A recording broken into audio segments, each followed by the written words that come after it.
د دې سرې جګړې واحد رڼې وي چې په دغه قومي اسمبلۍ کې کښېني چې واو خبرې ته سوچ وکړې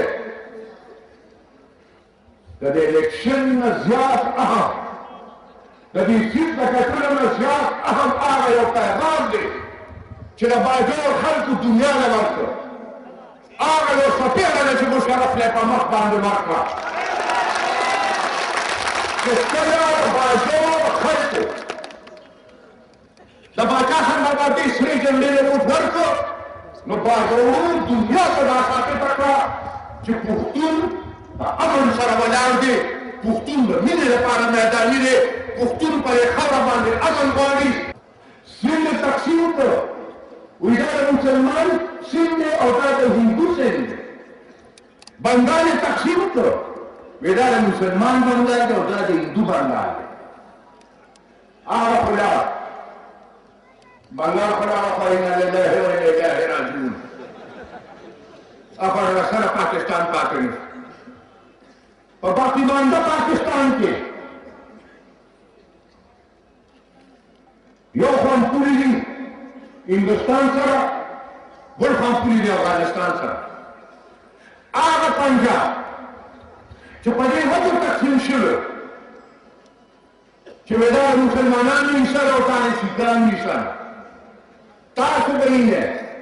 چې زمونږ د پنجاب د مسلمان پنجاب وزیرانه خطا شي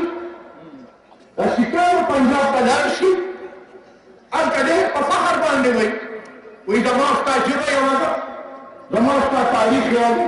زما ستا ثقافت یو دی راته راغلم د سردارجي دی دا ورته غرونه وي په لکونو په کروړونو خلک یې په دغې باندې مړه کړو مړه یې کړو چې کله یې پاکستان دی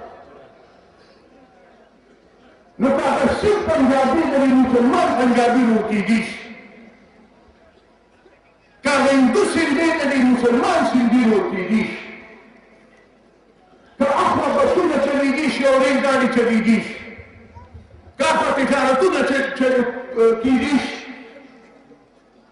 د چا پلار ما د دې نه نشي بله کولی چې زه اواز وکړم چې هغه افغان زم افغان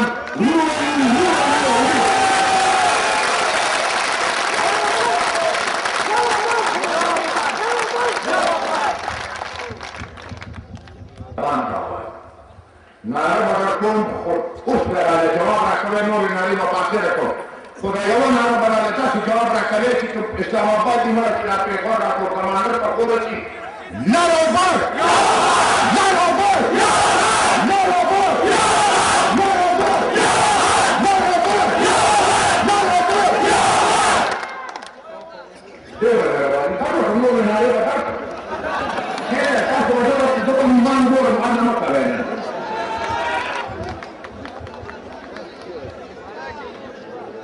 نن زمانه کې زمان جوړ ډېر دی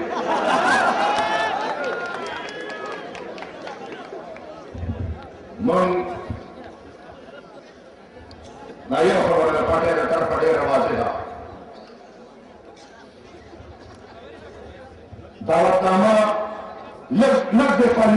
چونکې پالیسي در کوم نو لږ ورته غوږ کېږی تاسو به په اخباراتو کې لولئ چې د پی سي لپاره نواز شریف صاحب دعوتنامې ټولو سیاسي ډلو له ورکړي دي موږ سره په ټلیفون ما سره خبرې شوي دي کوم خط چې راغلی دی د هغې خط په جواب کې ورته ما یو خط جواب هم لیکلی دی نه یې په لومړي در ښکاره کوم چې موږ ورته دا ویلي دي چې راکوم شیونه ته یادوې تا خو در سره منو موږ د خبرو اترو نه انکار هم نه کوو موږ بالکل ارجو موږ د کوئی کسی کیسه اړم خو چې دا کومې مسلې ته یادوې دې سره یو دوه درې مسلې دي چې هغه ستاسو د ذهن نه کېدی شي وکړي چې هغه پکې واچوئ چې لومړۍ مسله چې دا فیصله د ای پي سي وکړي چې پاکستان به په حقیقت کې یو وفاق ما نه به آیا زما په وسایلو باندې اختیار ملاویږي او که ما ته به په خپلو وسایلو اختیار نه ملاویږي دویم چې ستا دا کوم خط مونږ ته راغلی دی نو دا د بلوچستان په مسله باندې بلکل خاموشه دی او دریم په دې ټول خط کې یو ځای کې تا د قبایلي سیمې په باره کې څه خبره نه ده کړې نو درځو به خبره به کوو خو دا خپل تحفظات هم دي دا تحفظات بدران کړی ضروري زه دا یو خبره په ډاګه کوم هغه ورځې لاړې چې مونږ به پر دې ټوپک په خپل اوږه کېښود او د بل چا لپاره به جنګېدو او مخکې وتلو زه د جنګ نه یېرېږم نه په دې رګونو کې د باچا خان اورولي خنګینه ده مقابله ورپسې کوي چې موار ته نیولې ته نه خدای تعالی وایي ته خو راته څه شي اشاره وکړه وی زمونږ تاسو راکې د دې اشاره خو کوم ورته نه کا मैं प्रभु ने कहा कि तो इशारे में नहीं रहता है जिनका माता करो जरा से वाला के इशारे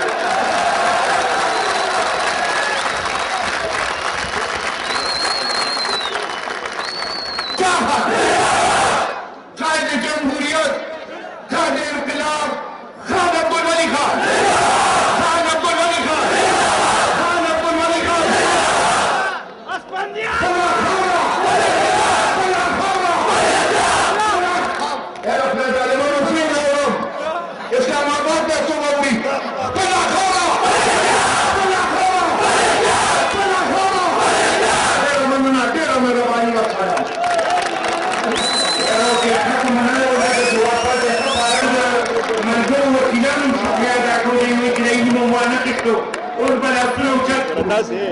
शेखर बाबा